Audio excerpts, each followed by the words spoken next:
మీ అబ్బాయి రమేష్ విషయం మీతో పర్సనల్గా మాట్లాడదామని వచ్చామండి. అమ్మాయికి మీకు గల సంబంధం ఏంటి? అమ్మాయి వయసు ఎంత? అంతగా ఆశ్చర్యపడాల్సిన విషయం లేదయ్యా. మా అబ్బాయికి 20 వెళ్ళి 21 మొన్ననే వచ్చింది. మరి ఆ వయసు గల కుర్రాడి గురించి ఆ కుర్రాడి తండ్రితో పర్సనల్ గా మాట్లాడాలని వచ్చారంటే అమ్మాయి విషయం కాక మరి ఏమై ఉంటుంది? చూడండి, నాకు కులం గోత్రం పేద గొప్ప తేడా ఏమీ లేదు. అమ్మాయిగా వస్తుందా అమ్మగా వస్తుందా అన్న విషయం ముందే తెలిస్తే దాన్ని బట్టి పెళ్లి రేపే పెట్టొచ్చా 2 నెలలు ఆగిన తర్వాత పెట్టొచ్చా అన్న విషయం నిర్ణయించుకోవచ్చు. ఇదేంటి సార్, జీవితాన్ని మరింత తేలిక తీసుకుని మాట్లాడుతున్నారు? ఏం చేస్తామయ్యా, ఇది 1986 యువక యుగం. తండ్రులంతా తల ఉంచుకుని తప్పుకు తిరగవలసిన సమయం. ఇంతకీ కాన్పు రాకముందే అమ్మాయి నేను చూడవచ్చునా చూడకూడదా? అంత ప్రమాదం ఏం లేదులేండి. అయితే పర్వాలేదు. అవును, అమ్మాయికి మీకు గల సంబంధం ఏంటో చెప్పండి. చెప్పకుండా అన్ని విషయాలు ఊకే నా చేత భగించేస్తున్నారు. అమ్మాయి ప్రకాష్ చెల్లెండి. ప్రతాప్ గారి అబ్బాయి అనగానే అమ్మాయి ఎవరో తెలిసిపోయిందిలేండి. ఇంతకీ అమ్మాయి తండ్రి ఎక్కడా? మరి ఆయన రాలేదే? తండ్రి కన్నా ఎక్కువైనా మా పెద్దన్నయ్య వచ్చారు సార్. ఇక మీకు అభ్యంతరం ఏముంటుంది? పెద్దన్నయ్య? ప్రతాప్ గారికి ఒక్కడుకు ఒక్క కూతురని విన్నాను. మరి పెద్దన్నయ్య ఎక్కడి నుంచి వచ్చాడు? రావాల్సి వచ్చింది, వచ్చారు సార్. రావాల్సి వచ్చిందా?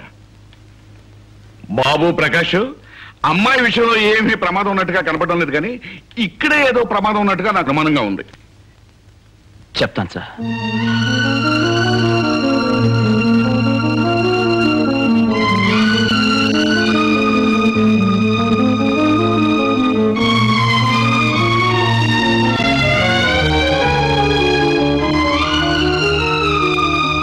భరతుడు, మీ నాన్న మీ అమ్మకు చేసిన ద్రోహము ఆనాడు దుష్యంతుడు శకుంతలకు చేసిన ద్రోహము కన్నా కడుంగడు పెద్ద ద్రోహము. ఈనాడు నువ్వు చేయబోయే తిరుగుబాటు ఆనాడు భరతుడు పులికోరలు లాగిన దానికన్నా ఎక్కువ సాహసము. నాటి కురుక్షేత్ర మహాసంగ్రామంలో గెలిచినది న్యాయమే. ఈనాడు నీ భారత యుద్ధంలో గెలవబోయేది ధర్మమే. సంభవామి యుగే యుగే. రాబోయే భారత యుద్ధంలో ఎవరి సాయం నీకు అక్కర్లేదు, కానీ నాకు మాత్రం చిన్న పాత్ర ధరించాలందయ్యా. మీకు ఘటోద్గజుడి పాత్ర బ్రహ్మాండంగా ఉంటుంది సార్. వివాహ భోజనంబు. మావయ్య గారు, మీరు చెప్పినంత బాగానే ఉంది, కానీ అసలు విషయం ఇంకా ఖచ్చితంగా తేల్చి చెప్పలేదు. ఇంకా తెలిసి చెప్పేది ఏమిటయ్యా? నీ యుద్ధంలో నా పాత్ర గ్యారంటీ అయితే నా కొడుకు నీ చెల్లె గ్యారంటీయే, అంతే. డన్.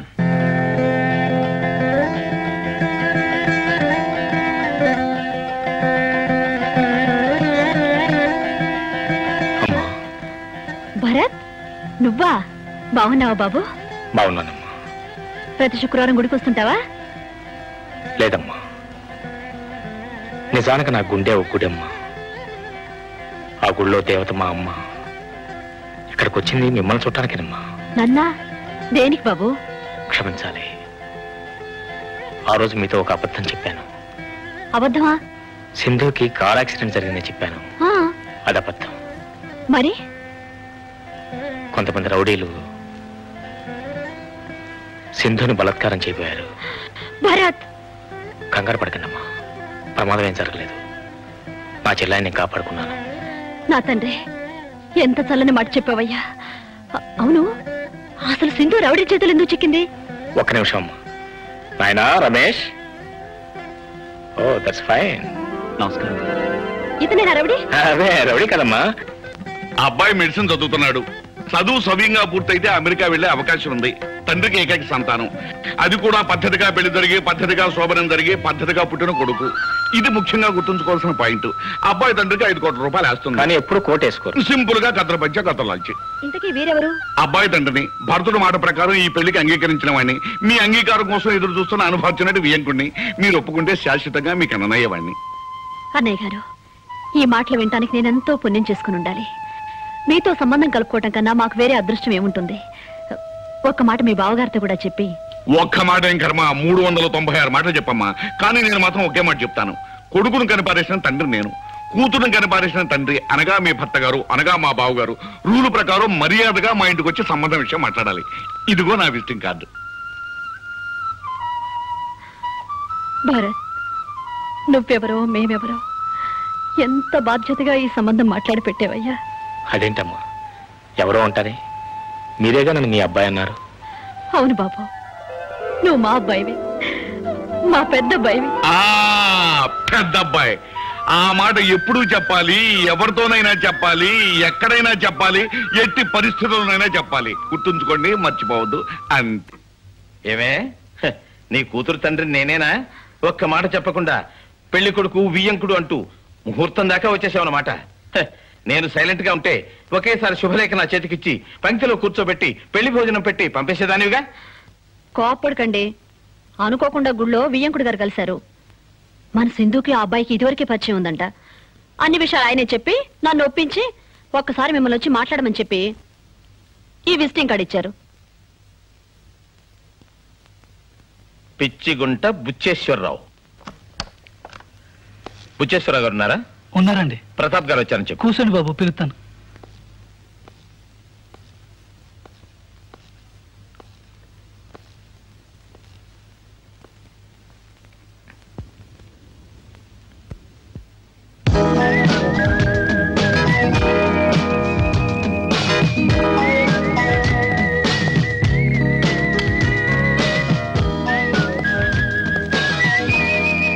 నమస్కారం బుచ్చేశ్వరరావు గారు. ఎవరో నువ్వు? ఈ ఊళ్ళో అందరూ నన్ను ప్రతాప్ గారు ప్రతాప్ గారని చాలా మర్యాదగా పిలుస్తారు. అరే నిన్నెవరైనా పిలుస్తా నాకెందుకయ్యా? నేను మాత్రం ఎంతటి వాడినైనా నువ్వు అనే పిలుస్తా. టైం వేస్ట్ చేయక నువ్వు వచ్చిన పని ఏంటో చెప్పు. నిన్న మీరు గుళ్ళో మా ఆవిడ్ని కలిశారట? నేను ఆవిడ్ని కలవలేదు. వాట్? ఎస్, ఆవిడ నన్ను కలిసింది, నాతో మాట్లాడింది, నన్ను ప్రాధేయపడింది, కాళ్ళ వేళపడి బ్రతిమలాడింది. మా ఆవిడ మిమ్మల్ని బ్రతిమాలిందా? ఎందుకు? మీ ఆవిడ నీతో చెప్పలేదా? లేదు. అరే మా ఆయన పంపిస్తాను, ఆయన కూడా మీ కాళ్ళు పట్టుకుంటాడు, ఎలాగైనా ఈ పెళ్లి జరిపించాలా చూడని చెప్పింది నాతో. బుచ్చేశ్వరరావు గారు, మీరు చెప్పేదేమిటో ఒక్క ముక్క నాకు అర్థం కావడం లేదు. ఇదిగో చూడు, ఎప్పటి నుంచో మా అబ్బాయికి మీ అమ్మాయికి సంబంధం ఉన్నదట. తత్కారణంగా ఇప్పుడు మీ అమ్మాయి 5వ నెల గర్భవతట. ఈ విషయం లోకులు కాకులై కూస్తున్నారట. ఆల్రెడీ నీ పరువు సగం బజార్న పడిందట. ఇప్పుడు నీ అమ్మాయిని నా కోళ్ళగా చేసుకోకపోతే ఆ మిగిలిన సగం కూడా పడుతుందట. ఇది నీ భార్య నాతో చెప్పిన నీ కన్నీటి కథ, నీ కుటుంబ వాథ.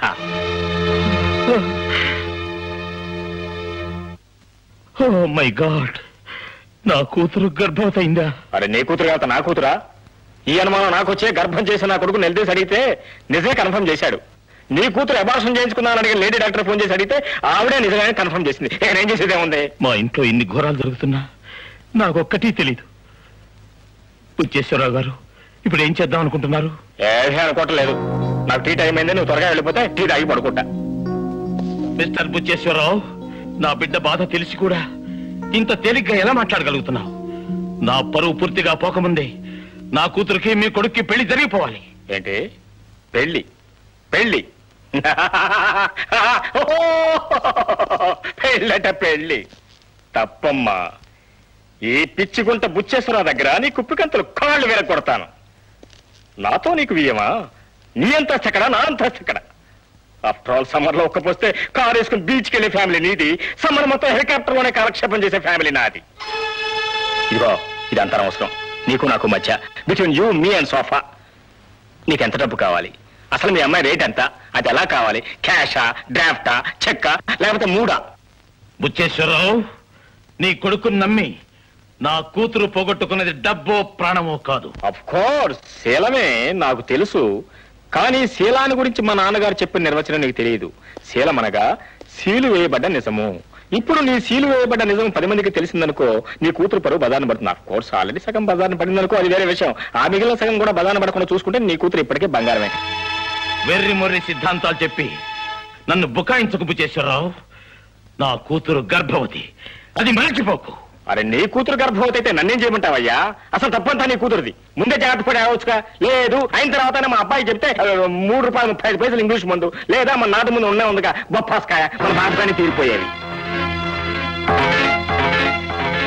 ఏమిటి సైలెంట్ అయిపోయా? ఏదో ఆలోచిస్తున్నట్టు కనిపిస్తున్నావు.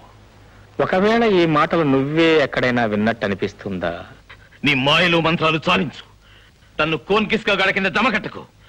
నా కూతురికి అన్యాయం చేయాలని భావిస్తే ఊరికే వదిలేసేంత చేతగాని వాణి కాదు.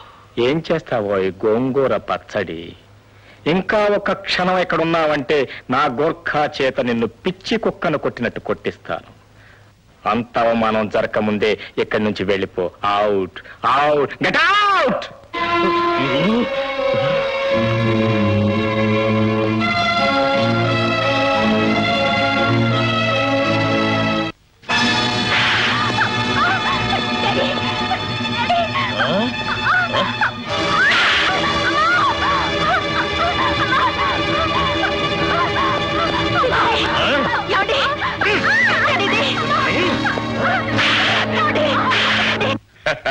భరతుడు, అన్యాయాన్ని డొక్క చీరేశావు, అక్రమాన్ని డోలుకట్టు వాయించేశావు. నీ అమ్మ ఏ లోకంలో ఉన్నా ఈ సన్నివేశాన్ని కళ్ళారా చూసే ఉంటుంది. ఆమె గుండె మంట కొంతైనా చల్లారే ఉంటుంది. అరే ఏమిటా కన్నీరు పెడుతున్నావు? ఓహోహోహో, ఎంత కర్కోటకుడైనా కన్న తండ్రే కదా, కటువుగా మాట్లాడానేమిటా అని కన్నీరు పెడుతున్నావా? అనిపించేవాడా? ఆనాడు తండ్రి మాట మీద పరశురాముడు తల్లితల నరికేశాడు, చరిత్ర సృష్టించాడు.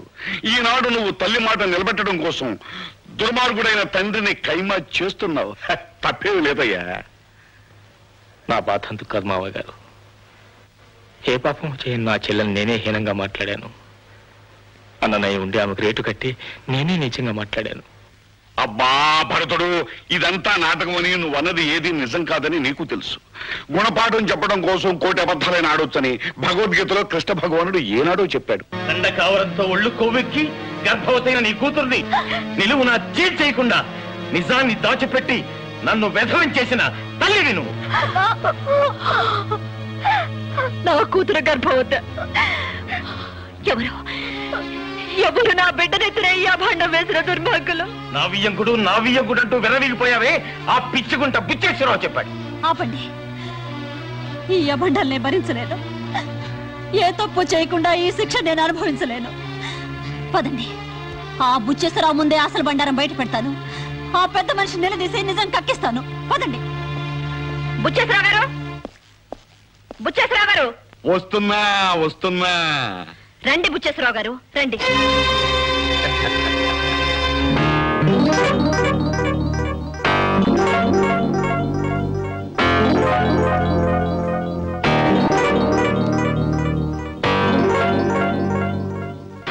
అలా నిలబడిపోయారేంటమ్మా? రండి కూర్చోండి. మీ మర్యాదలు చాలండి బుచ్చేశ్వరరావు గారు. నా కూతురు గురించి నా భర్త దగ్గర ఏం చెప్పారు? ఒక్కసారి మళ్ళీ చెప్పండి. ఒక్కసారి ఏం కర్మ, 100 సార్లు చెప్తాను. కానీ మీ ఆయన ఇప్పుడు నేను చూడలేదే. ఇక మాట్లాడింది ఎప్పుడు? అలా తల వంచు నిలబడ్డాడే ఆయననే మీ భర్త గారు. నమస్కారం బాబు గారు. ఏమిటండి మీరు చెప్తుంది? ఏమండి మీరు చూసింది మాట్లాడింది ఏంతోనేనా? నువ్వుండు. నువ్వే నా పీ బుచ్చేశ్వరరావు? అవును, పిచ్చుకొండ బుచ్చేశ్వరరావు నేనే. నిజంగా నువ్వే నా బుచ్చేశ్వరరావు? ఏమిటలా మీదకి వస్తావు? ఆవు చెప్తాను. 1935 సంవత్సరం జూలై 25వ తారీఖున నేను పుట్టిన నెల రోజులకు ఉయ్యాల్లో వేస్తూ నామకరణం చేసిన దగ్గర నుంచి నా పేరు పిచ్చుకొండ బుచ్చేశ్వరరావే. సాక్ష్యం చెప్పడానికి కన్న తల్లిదండ్రులు లేరు, కట్టుకున్న భార్య కూడా చనిపోయింది, కని పెంచిన కొడుకు మాత్రం ఉన్నాడు. ఒరే నా కొడక, నారా. ఒరే నేను నీ తండ్రినేనా? మా అమ్మ చెప్పిందిగా నువ్వే. నా పేరేమిట్రా? సత్య ప్రమాణంగా నీ పేరు పిచ్చుకుంట బుచ్చేశ్వరరావే. ఆ సంగతి ఆయనతో చెప్పు. అవును సార్, ఆయన మా నాన్నగారే. ఏమండి ఏమిటండి ఏమైందండి? ఈ వచ్చిన వేళ విశేషం ఏది బాగున్నట్లేదు.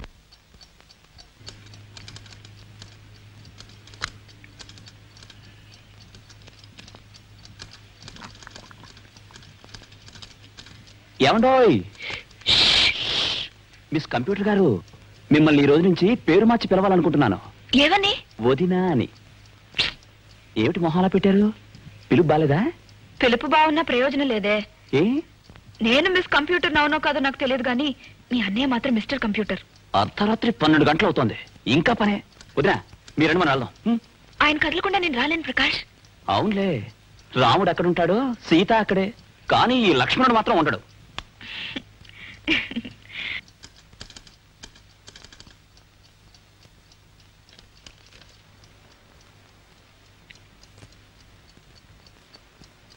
సార్, నన్ను ఉండమంటారా వెళ్ళిపోమంటారా అడిగిపోదామని వచ్చాను.